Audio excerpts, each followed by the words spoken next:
Thank you very much, Matt. Rupert Lowe. Right, well, I think we've touched on this earlier on. I mean, my concern here, you've talked a lot about how much you need money. And I watch Elon Musk cut the overhead at X by 80%, and arguably it's a more efficient platform.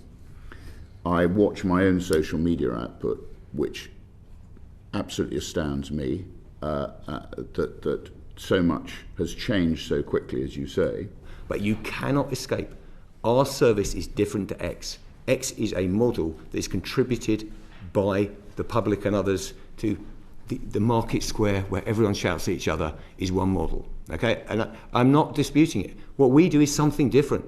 We do quality journalism with people on the ground. The Persian service, I've got 300 people living in exile in the World Service because what they need to do, they're trying to do, is do free and fair reporting. That is not something that can be replaced by technology. I'm concerned that what we're seeing is a changing demographic. Young people don't trust the BBC, in my opinion.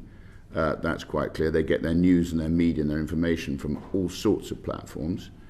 I would be very cautious about saying people, even groups don't trust us. That's not where the evidence is at the moment. It says it's under pressure around traditional media operations, but actually globally, among all age groups, trust levels are high, and we should protect that. I don't think you'll find, Tim, the young don't go to the BBC. We found in our last report, Tim, that only 51% of the young get their information from the BBC. That is a shocking statistic.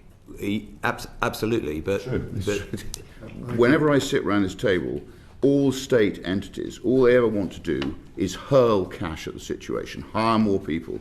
Not the digital age means you don't need to hire more people. You don't necessarily need more cash. What you need is more intellect. And the question is, are you actually able to judge? Are you able to judge that you are delivering using the digital revolution, which has changed everything?